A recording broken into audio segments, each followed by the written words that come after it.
Captain அவர்கள் தன்னுடைய இளமை காலம் தொட்டு முஸ்லிம்களுடன் நெருங்கி பழகியவர். எனக்கு முன்னர் உரையாற்றிய சகோதரர்கள் எல்லாம் அதை குறிப்பிட்டார்கள். அதனுடைய வெளிப்பாடாக அவர் துணிச்சலாக ஒன்றை செய்தார். அது என்னன்னா, அவருடைய மூத்த மகனார் சண்முக வடிவேலுக்கு அவர் முதலில் வைத்த பெயர் என்ன தெரியுமா? சவுக்கத் அலி என்பதாகும். ஆனால் இப்ராஹிம் ராவுத்தர் அவர்கள் தான், இது சிறப்பான ஒன்றுதான், ஆனால் பிற்காலத்தில் இது என்ன பெயர், முஸ்லிம் பெயரா இருக்கின்றது என்ற ஒரு குழப்பம் ஏற்படும் என்று மிகவும் விரும்பி வலியுறுத்தி கேட்டுக்கொண்டதனால சவுக்கத் அலி என்ற பெயர் சண்முக வடிவேலாக மாறியது என்பதை நான் இங்கே குறிப்பிட விரும்புகின்றேன்.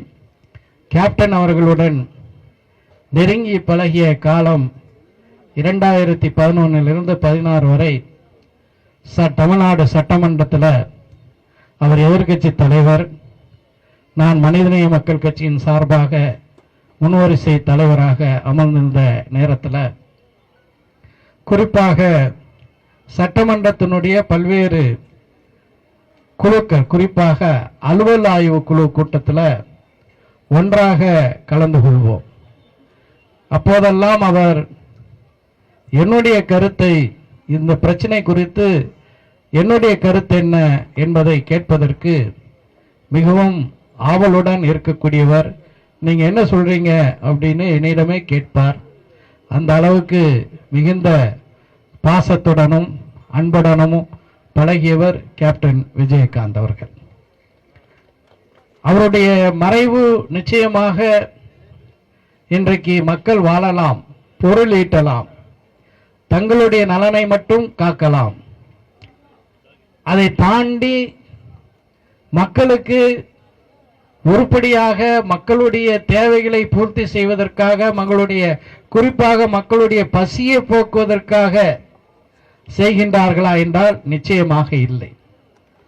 இன்றைக்கு நிறைய பேரை திரையில் பார்க்கக்கூடிய ஹீரோக்கள் நிஜ வாழ்க்கையிலும் ஹீரோக்கள் என்று சிலர் நம்பி வருகிறார்கள். அவர்கள் திரையில் மட்டும்தான் ஹீரோக்கள், நிஜ வாழ்க்கையில் வில்லன்கள் என்பது மக்களுக்கு புரிவதில்லை. ஆனால் நம்முடைய கேப்டன் அவர்கள் திரையிலும் ஹீரோவாக இருந்தார், நிஜ வாழ்க்கையிலும் ரியல் ஹீரோவாக இருந்தார் என்பதுதான் வரலாறு.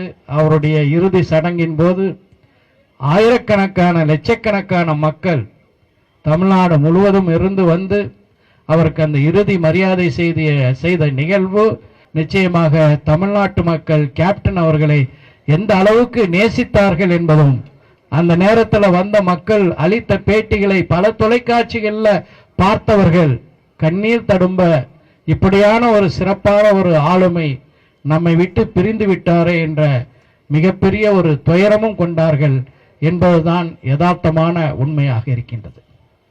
இன்றைக்கு நாங்கள் இடம்பெற்றிருக்கின்ற திராவிட முன்னேற்ற கழகத்தின் தலைமையிலான கூட்டணியில தேசிய முற்போக்கு திராவிட கழகம் இணைந்திருப்பது எங்களுக்கெல்லாம் மிகுந்த இரட்டிப்பான ஒரு மகிழ்ச்சியை தருகின்றது.